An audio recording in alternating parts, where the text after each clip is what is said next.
Swapping your cabin air filter out for a new one is so easy. All you need is a brand new filter. Today we're going with Bosch. Most filters are located behind the glove compartment, and getting to them isn't that hard. Open up your glove compartment and remove any items you may have inside. I think it's a good idea to have a scanner so you can find out what's going on with your check engine lights whenever they come up. This helps you avoid some scams that repair shops run. Might as well keep those instructions handy too. I also like to keep an analog tire pressure gauge in my car.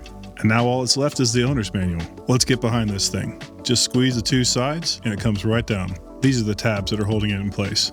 There's one last connector we have to get to, and that's right here on the side. Quick little push and it snaps right off. Here's a close-up of where it connects. This next part may be a little intimidating, but trust me, you'll be all right. Just press the two sides of the cabin air filter housing and pull it right out.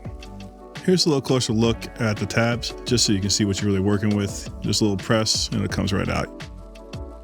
That's disgusting. Never let yours get this bad. You should change yours once every 12,000 miles. I think this might have been like 30 or 40. Don't wait this long. You don't want your system having to push air through a clogged filter. A quick tip on how to avoid this is to keep your car's outer air intake clear of debris. But now we get to put the brand new one in. That looks so much better. It's really easy. Just place it down, make sure it's secure. Yeah, good to go. Slide it right back in where you got it. Snaps back in place. Reattach the connector. There we go. Replace everything we took out, and of course I've got links to everything I've used in this video in the description below. All that's left is closing it back up and you're good to go.